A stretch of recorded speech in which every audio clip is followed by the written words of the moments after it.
This is one of the most eagerly awaited events of the year for Formula One fans, the launch of Ferrari's new car. The covers have come off the SF23 with drivers Charles Leclerc and Carlos Sainz on hand at the team's private racetrack at Furano to give the new machine its first spin. Of course, the new Challenger is adorned with a traditional scarlet red paint job, but will it be a winner? Last year, it was a case of what might have been for Ferrari.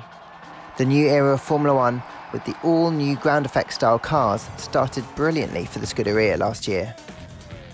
They took a superb 1-2 finish at the season opener in Bahrain, led by Charles, after he enjoyed a superb on-track battle with Max Verstappen. And another win in Australia saw Charles open up a huge 46-point lead over the Dutchman, who failed to finish 2 of the first 3 races of the year. After 2 winless seasons, Ferrari had come flying out of the blocks, and the Tifosi were surely dreaming it was their year at last. But after that electric start, Charles only took 1 more win all season, while Red Bull sorted out their reliability problems and Max stacked up win after win. Meanwhile, Ferrari seemed to shoot themselves in the foot on more than one occasion. A combination of strategy blunders, reliability issues and driver errors combined to see their championship challenge drop off in the second half of the season, as Red Bull and Max ran away with both titles. And ultimately, that cost team boss Mattia Binotto his job after 30 years with the team. Former Alfa Romeo chief Fred Vasseur is their new team principal.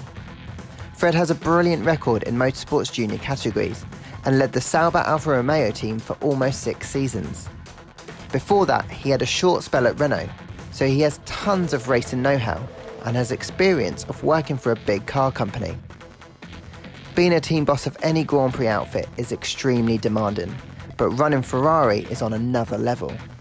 It has to be the toughest job in Formula One, and Fred will have to be at his absolute best if he is to manage the politics and the sky-high expectations that come with leading Formula One's most famous team. The pressure to win is relentless. The last team principal to win a championship with Ferrari was Stefano Domenicali. 3 men have occupied the hottest hot seat since then, each one failing to deliver the success. But on the plus side for Fred, his remit as he takes the reins couldn't be simpler. Weed out the operational issues that dogged Ferrari in 2022 and finally bring championship trophies back to Maranello for the first time since they won the Constructors' title back in 2008. And of course, what the fanatical Ferrari fans really want is to see one of their drivers crowned world champion. The last time they were able to celebrate that was when Kimi Räikkönen triumphed back in 2007. Since then, drivers as decorated and talented as Fernando Alonso and Sebastian Vettel have come and gone without adding to theirs or Ferrari's championship trophy collection. So a simple task for Ferrari then, but not an easy one for sure.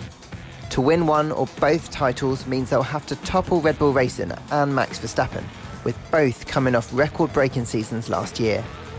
Max took an astonishing 15 wins in 2022, with Sergio Perez adding another 2 to take Red Bull's tally to an unprecedented 17. Plus, they looked operationally sharp in terms of pit stops and strategy calls, and pretty bulletproof on reliability after their issues in the first 3 races. They are a formidable team, have stability on the pit wall and in the cockpit, and are desperate to retain their crowns.